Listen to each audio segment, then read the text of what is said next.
Welcome to this explainer. Look, if you've ever felt that sudden, overwhelming rush of panic right before you speak in a meeting, or if your mind just goes completely blank the second all eyes are on you, well, you're definitely in the right place.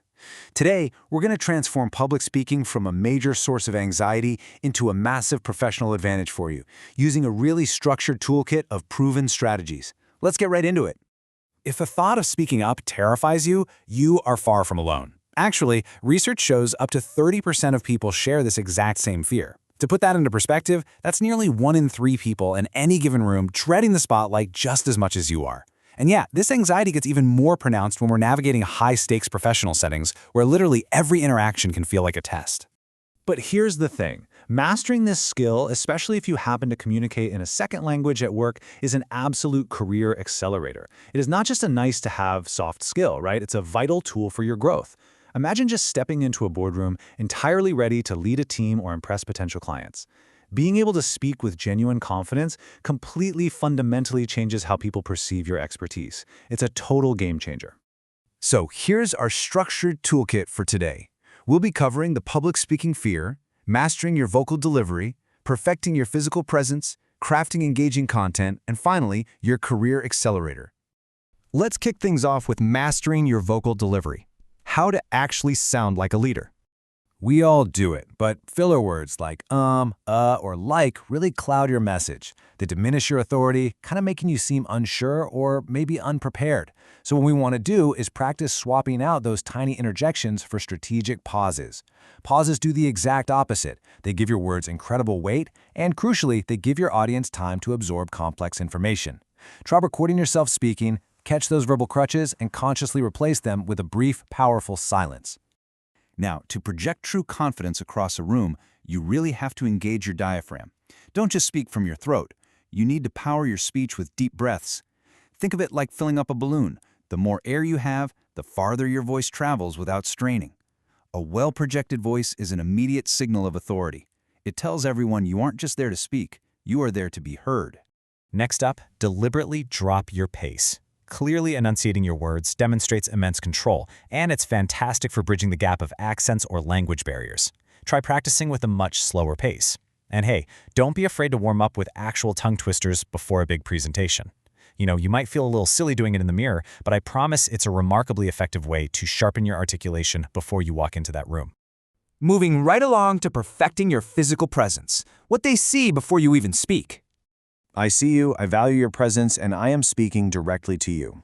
Holding eye contact for just a few seconds with individual audience members non-verbally communicates exactly that level of confidence and respect.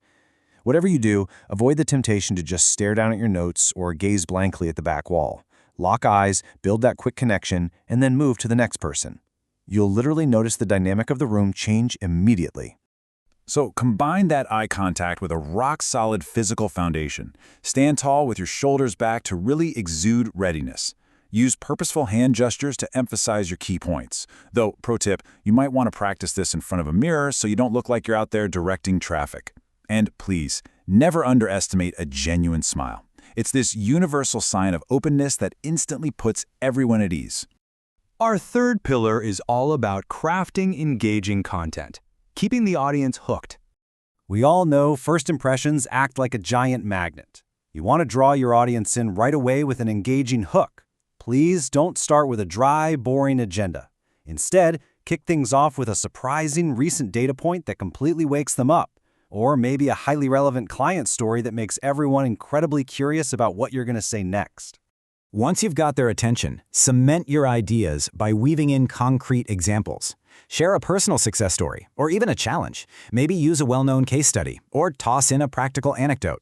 Look, abstract ideas vanish quickly, but real-world scenarios, they make your presentation sticky because the audience immediately sees exactly how your ideas apply to their own daily work. Now, because communication is totally a two-way street, it requires rigorous, active listening. This means fully focusing on the speaker and actively delaying your internal response.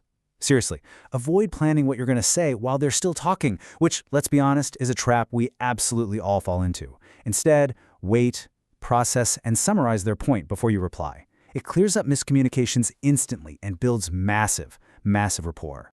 Finally, let's talk about your career accelerator, bringing it all together. Here's the absolute truth. Excellent public speakers aren't born, they are made through practice. I really want you to absorb that. Whether you're battling nerves or presenting in a second language, confidence isn't some genetic gift. It comes from doing the reps. Recording yourself to cut out filler words, engaging your diaphragm, and deliberately practicing your pacing. That's how it's done.